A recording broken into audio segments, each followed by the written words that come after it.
Olá, pessoal do oitavo. Hoje nós vamos continuar, aquele assunto que nós iniciamos na semana passada, falando aí sobre o antigo regime e o iluminismo, certo? Nós vamos iniciar dando, na verdade, continuidade, Vamos dar uma revisada aí rápida no que foi o antigo regime e ver que o iluminismo veio exatamente para combater aquelas ideias do antigo regime, né? Então, me digam o seguinte, vocês imaginem aí um minuto, por que será iluminismo? Pense um pouco. Pensou? Será que vem de luz? Acertou. Exatamente isso. O iluminismo, a ideia é de iluminar mesmo, de trazer a luz. Agora, que luz será essa? Vamos acompanhar aqui na tela.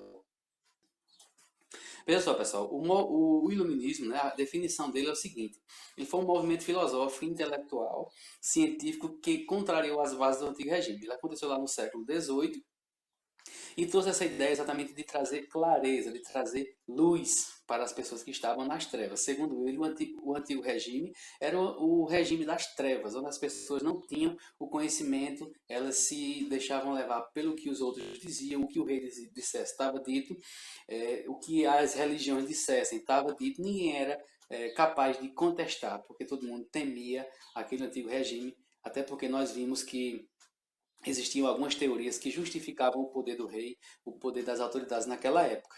Mas os filósofos do iluminismo vieram exatamente para contrariar tudo isso, para dizer que não, que a ignorância é que leva as pessoas à perdição e a luz do conhecimento é que leva as pessoas para o caminho correto. Então vamos entender bem direitinho o que foi esse movimento do iluminismo. Na verdade, nós vamos iniciar, Na próxima aula que a gente vai dar continuidade, porque o assunto é um pouco longo, não dá para a gente tratar em uma aula só. Então veja só, a gente viu o antigo regime, que era o rei absolutista, que ele podia tudo. A gente viu que era o clero, a nobreza, o terceiro estado, tudo dividido. O antigo regime era baseado aí no mercantilismo, onde o estado era quem controlava a economia, e era um absolutismo monárquico, onde o rei tinha controle sobre tudo. Nós vimos aí esses três filósofos que defendiam a questão do poder do rei ser absoluto, o Hobbes, o Jacques Bossuet e o Nicolau Maquiavel. E nós demos ênfase aqui a de Jacques Bossuet, onde a gente falou que o rei ele tinha o poder divino. A teoria do Jacques Bossuet era exatamente para justificar que o rei tinha um poder que vinha direto de Deus, por isso ele não podia ser contestado.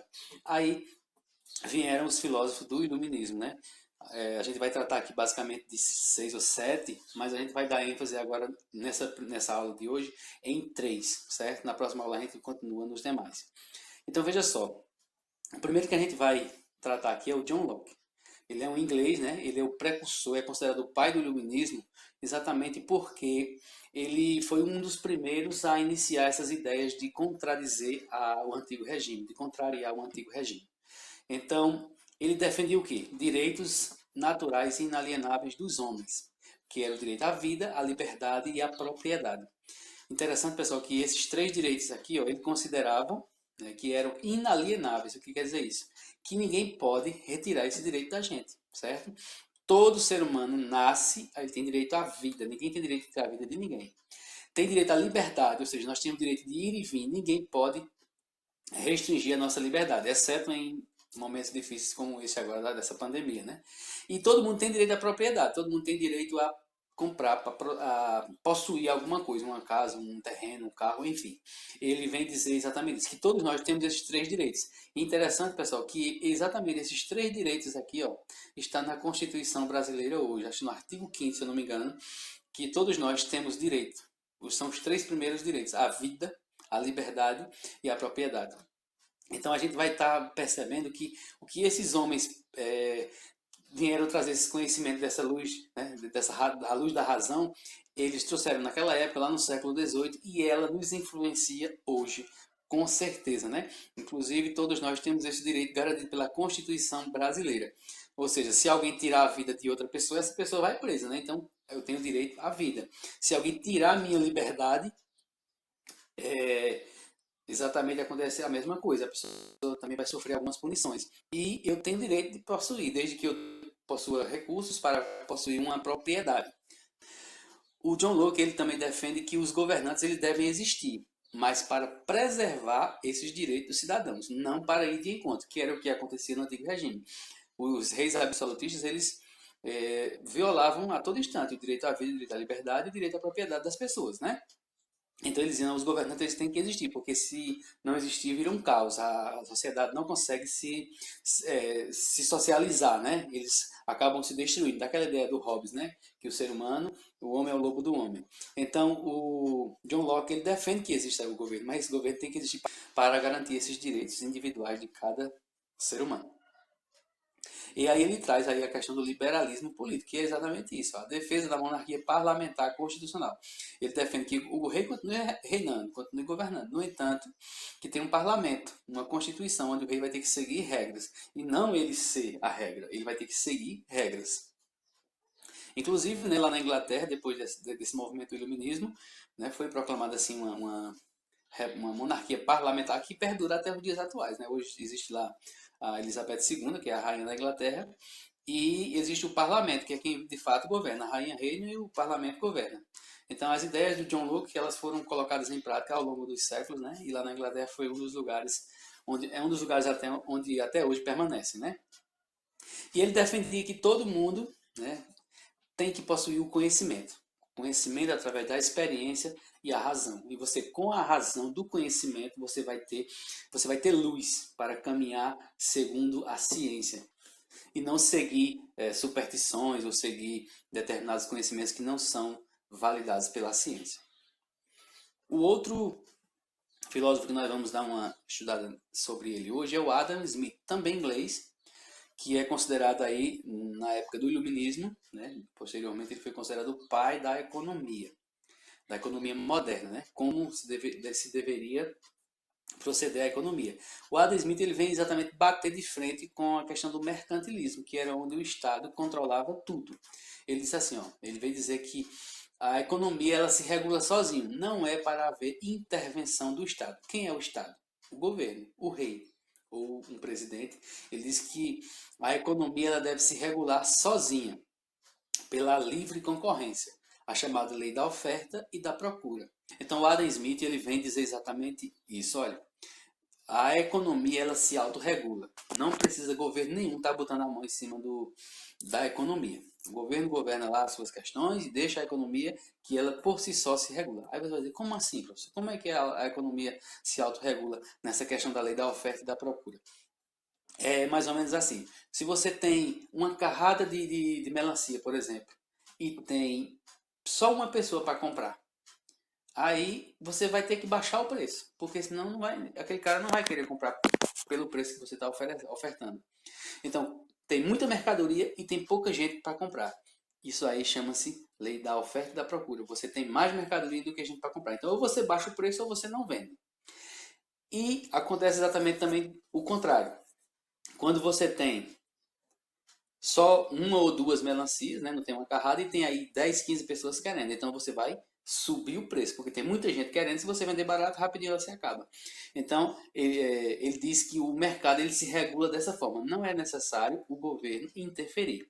Certo? Então essas ideias foram colocadas nessa época, foram colocadas em prática, mas posteriormente também foi visto que não dava muito certo. O governo tem que deixar a economia correr, mas ele também tem que estar de olho para controlar. Porque, por exemplo, um exemplo recente que nós vimos agora no Brasil, quando houve aí a greve dos caminhoneiros, parou de ter abastecimento, né, nos postos de gasolina e o pessoal começaram a vender a gasolina a 8, 10 reais, todo preço bem alto, né?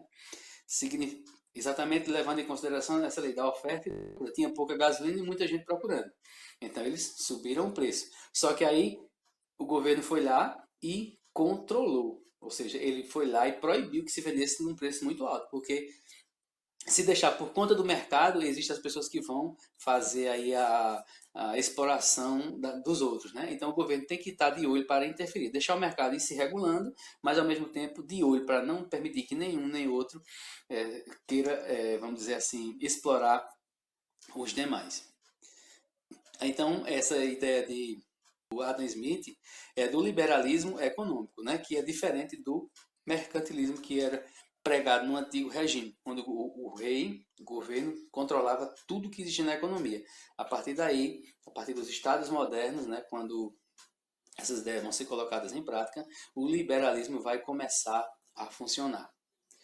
E o outro filósofo que nós vamos estudar hoje é o Montesquieu, o Barão de Montesquieu. Esse é um francês, um dos muitos franceses, né, que fizeram aí parte desse seleto grupo de filósofos do Iluminismo. Então, o Montesquieu, pessoal, ele vem trazer a divisão dos poderes, que é o executivo, o legislativo e o judiciário. O que significa isso? O poder que era centralizado, absoluto nas mãos do rei, ele propunha a divisão. Uma pessoa executa as leis, ou seja, faz as coisas acontecerem, né? Coloca as coisas para funcionar, faz as obras e tal. O outro legisla, ou seja, faz as leis, criam as leis, votam os projetos de lei, manda para o executivo para que ele possa executar. E o judiciário são os juízes, né? Aqueles que vão fiscalizar, que vão fazer com que a Constituição ela seja cumprida. Então, o Montesquieu vem propor essas questões, essa divisão do poder central da mão do rei em três poderes, que são exatamente, pessoal, os três poderes que nós temos hoje na maioria dos países do mundo, né? Dos países democráticos, inclusive no Brasil. Nós temos o executivo, o legislativo e o judiciário, tanto na esfera federal, na estadual e na municipal, né? Lá no nono ano vocês vão estudar bem direitinho essa questão dos três poderes. Mas só para vocês terem uma ideia, o executivo é o presidente, o governador e o prefeito, o legislativo são os deputados, os senadores e os vereadores, e o judiciário são os juízes do Supremo e os juízes das comarcas estaduais e municipais, certo? E aí ele pregava a harmonia entre os e a autonomia entre os poderes, ou seja, esses três poderes tinham que estar harmônicos, ou seja, caminhando juntos, e ao mesmo tempo cada um ser independente, autônomo. É o que nós estamos vendo hoje no Brasil. O poder executivo do presidente quer fazer alguma coisa, vai lá o segundo poder, que é o legislativo, não permite que ele coloque em prática, ou se permitir, mas tem lá o judiciário para dizer, não, isso aí é inconstitucional, não vai colocar em prática. Então, os três ficam se autorregulando, são independentes e harmônicos para que seja colocado em prática o melhor para o país, o melhor para o povo. E ele vem dizer que, mesmo com essa divisão, né, nenhum dos três poderes vai estar acima da lei. Tanto os legislativo, executivo, judiciário e o povo em geral, todos vão estar abaixo da lei. A lei que vai estar na Constituição que rege o país, certo? Pronto. Agora nós vamos fazer as atividades, vocês vão responder algumas questões sobre o que foi o iluminismo, né, que foi o movimento filosófico que veio trazer luz, né, para essas pessoas, para todo o mundo, e elas perduram até os dias atuais. E também vocês vão falar um pouco sobre esses três filósofos que nós acabamos de conhecer, tá certo?